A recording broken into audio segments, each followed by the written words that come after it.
So, have you ever stopped to think about why so many of us go to a busy cafe just to be alone?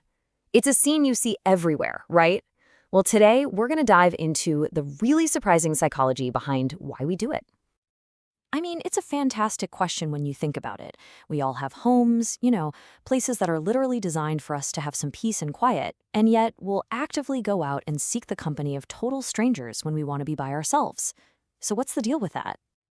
You know this scene by heart. You walk into any busy coffee shop or an airport terminal, maybe even a library.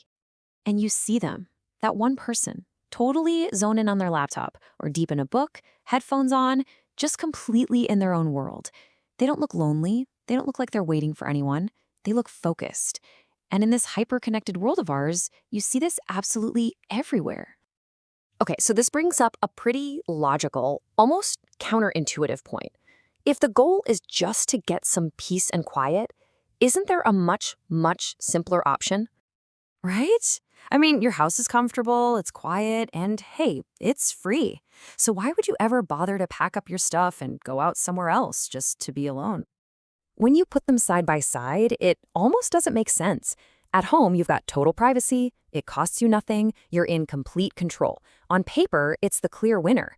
The cafe, on the other hand, it's noisy, it costs money, and there's zero privacy. So clearly there has to be something deeper going on here. And that something points to this fascinating psychological idea of a sweet spot.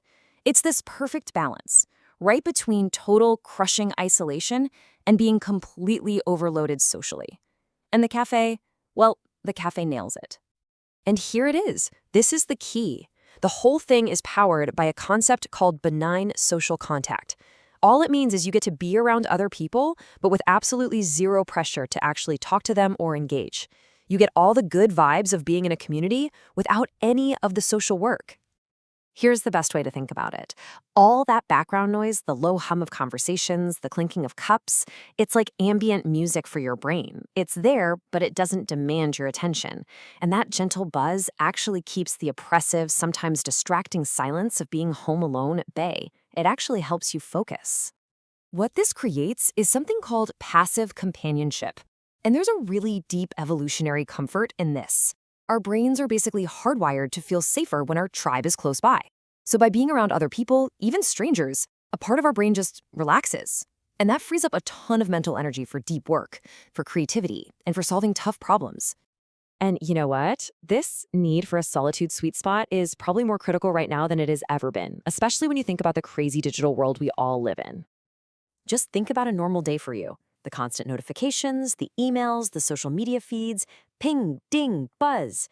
Our brains are always jumping from one thing to the next.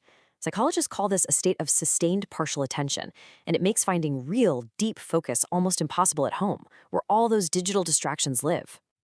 So, deciding to go to a cafe, that's not just a change of scenery, it's a full-on strategy. First, you're creating a physical boundary. You're literally leaving the environment of endless digital pings behind. And second, just seeing other people working or reading gives you this gentle, motivating push.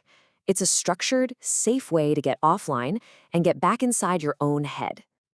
So what we're really talking about here isn't just some quirky habit people have. Choosing to be alone in public is actually a secret weapon for your brain, a powerful tool for your mental well-being and your productivity. And the research on this is amazing. This specific kind of voluntary solitude, it's directly linked to some incredible benefits. We're talking about reducing stress, boosting our sense of autonomy and feeling in control, and it's a massive catalyst for creativity. And this quote, this just nails it. This is the big takeaway. That person you see alone in the cafe, they are not being antisocial. They're not avoiding people. They are doing something incredibly proactive. They are actively investing in their own mental resources. And this isn't just about feeling good, it's about thinking better. The ability to be alone with your own thoughts, even in a crowd, that is the foundation for deep work, for high-quality decisions. Without that space, we become more reactive and way less thoughtful in our jobs, our relationships, and our lives. So, if we boil it all down, the crucial point is this. It's not about social avoidance. It's all about strategic focus.